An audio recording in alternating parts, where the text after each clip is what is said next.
Yo, what is up, Crocs and clan members, anime fans, and others who have stumbled upon this video? I'm SoresanCrockxen, and today we got another anime time for you guys, and it's going to be on Dantalian no Shoka, or in the English name, The Mystic Archives of Dantalian. Let's go.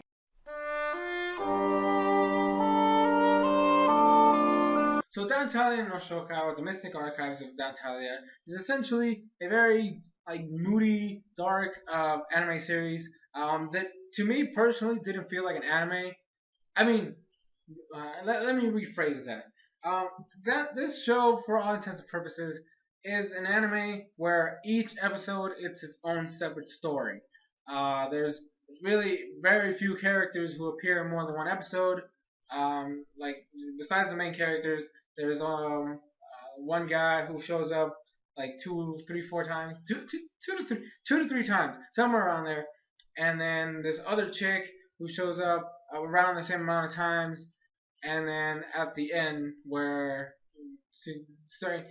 there's very few characters. That's my whole point. And most of the characters that are introduced in an episode are practically done with during that episode. And I don't mean that they die.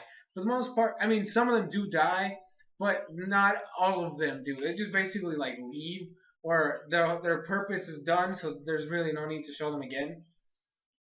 Now, for the purpose of the series, from what I gathered, because like I said, every episode with its own mini story, you have these two main characters. You have Huey and Dalian.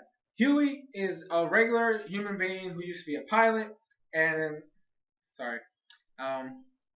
his grandfather died, and in his will left him his house. And basically, it's kind of like a mansion. Now, his grandpa had how do I put this? An obsession with books. He basically loved to read. He had a huge library and an even bigger not underground, basement library, just filled with books on books on books. There's just books everywhere. And he had actually, at the beginning of the series, they talk about this one book that he paid like thousands and thousands of dollars for. I think it was like close to $1 million for one book. So this man was obsessed with books. Now here's the reason why, or the way they kind of justify it. When Huey gets to his new house, essentially, he meets Dalian. Dalian is not a person. Dalian, well, I mean, she is a person, but she's actually a library. Dalian herself is what's called a biblio princess. In this show, they show off three, but they really only show her. The other two kind of, one of them is the one that both of the other ones show up more than once, but like one of them, we really don't get to see the aspect of her being one of them. And then the other one we just saw at the end. We didn't even see her using her powers. Essentially what happens is Huey and two other gentlemen, right, they're basically the partners for each of these Biblo princesses.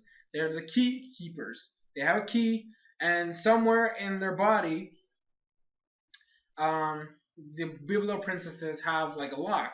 Dalian has it on basically her chest, heart area. That's where hers is.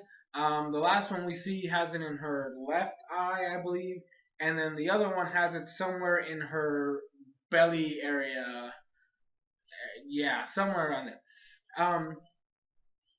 So and they unlock the libraries. You know, they all have their individual libraries.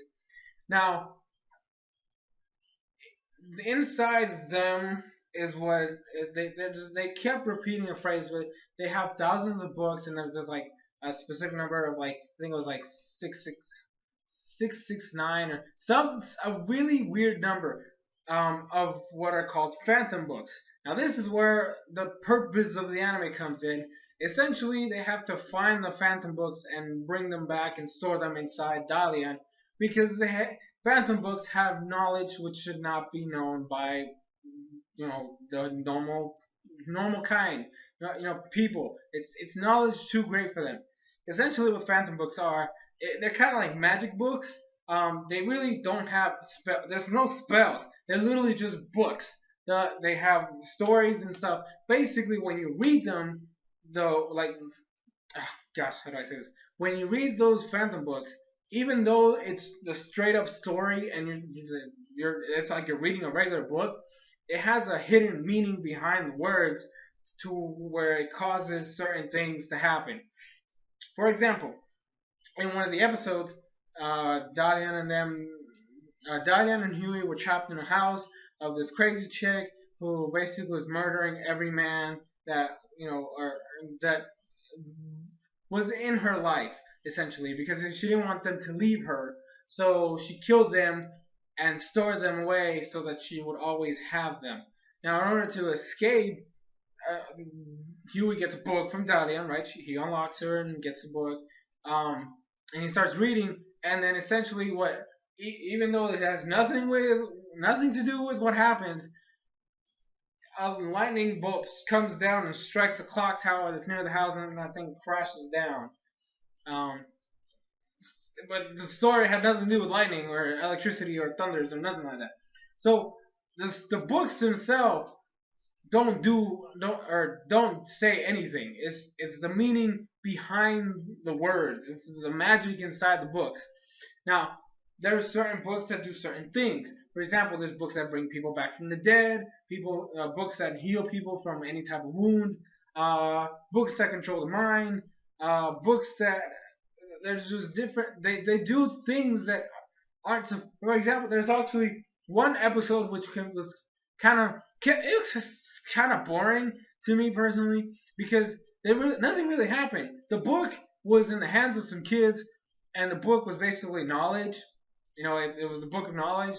Basically, there's like 6 kids who now know everything about the world because of the book. They know everything, but in all honesty, they were bored with it because they know everything already. And they basically had nothing left to do with their lives because they know that if they try anything, nothing will can happen.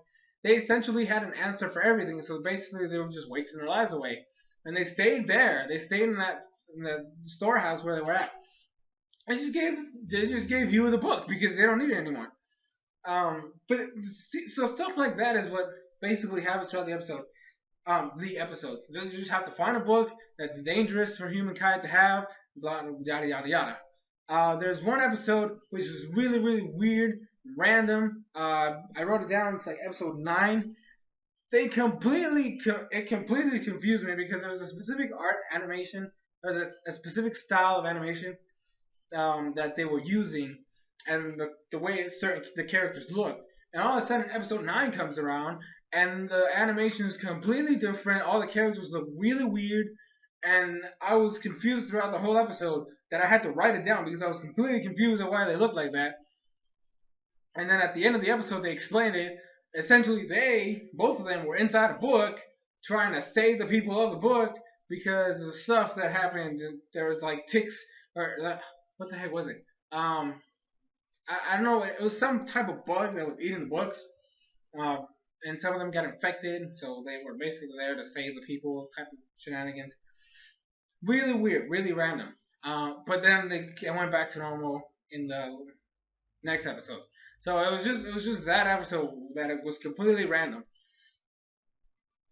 And then the finale. Here's I have a big issue with what they did at the end of the series. But it's a 12 episode series, right? It's really short, and like I said, each episode is divided individually. The story, the plot of the episode ends in that particular episode. In episode 11, they completely throw you a curveball because essentially what they do is that they give you a backstory, and I'm like, why the heck? Like normally I'm a big fan of backstories because it makes me like a character, but when you do an anime where it's strictly just this episode happens this and that's that, this episode this happens and that's that, this episode this happens and that's that, none of them are connected. Basically, what happens in this episode doesn't happen or is not mentioned in future episodes. So there's no connectivity between the episodes, so it made no sense to have a backstory episode. But they give it to us anyway. And here's the thing, you specifically know why they give you a backstory, because in the last episode they introduced the character that showed up in the backstory, which we had never seen before. So I don't know what the purpose of doing the backstory was anyways, because you still showed him off, right?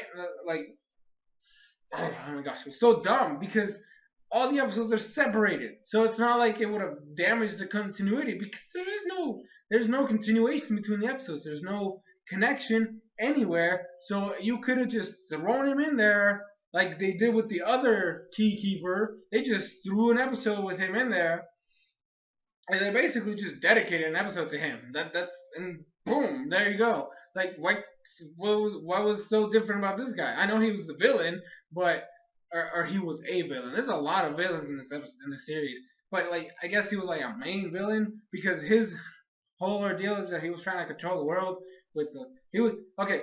This is where this is the only like the most intricate part of the series. You have three biblical princesses, right? Which three keepers. You have Huey's goal is to get all the books and seal them back in the library. That's his and his biblical princess's goal. You have the other two, which I really don't care about the names for any of these guys because, like I said, they weren't really showing off too much. But anyways, the second biblical princess keykeeper duo that we see, his goal is to just destroy them. He has a freaking staff that uses the Phantom Book's energy to turn it into fire, and then he spews it out. His goal is just to burn all the Phantom Books. And then you have the third guy, which shows up at the end during the backstory arc, the episode, and then the last episode. His goal is to make new Phantom Books. So they all have like their own little moments. I would have really enjoyed it if the series actually had some type of connection between episodes, that they had dedicated something to that class, because they're all dealing with Phantom Books but going at it different angles. One's trying to seal them away, one's trying to destroy them, one's trying to make them. But there was no interaction there, so it was really irritating when they showed it off that way, and then nothing went. They didn't go anywhere. We just saw each of them, and yes, we saw them interact because in the last episode, Huey gets shot by the third guy, and I was like, what the heck? And it was random. Okay, this is random. This show is weird and random.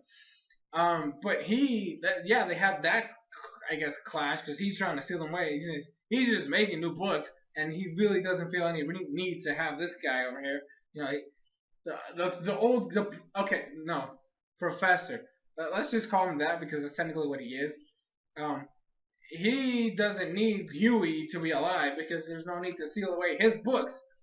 And then they did another confrontation between him and the guy that's trying to destroy them because he was making books that were supposed to control or turn people into zombies. And then he made like a shit ton of copies, and then the other guy shows up and burns it all. That's basically that was the confrontation between those two. We didn't even see some type of visual between Huey and that second guy. The guy, there was no interaction. They just threw these characters at you, expect you to just accept it, and it was not a fun time to me personally. The show itself, I mean, even though it's not really, it doesn't feel like it's any episodes are connected, because I mean technically they're not. None of them are connected in any way, shape, or form. The only thing that connects is the backstory episode with the last episode, because hey, this guy's gonna show up, so you better. It was dumb. It was dumb. But anyways, that's gonna be it for this review because I had hopes for this show, and for all intents and purposes, the episodes were fine.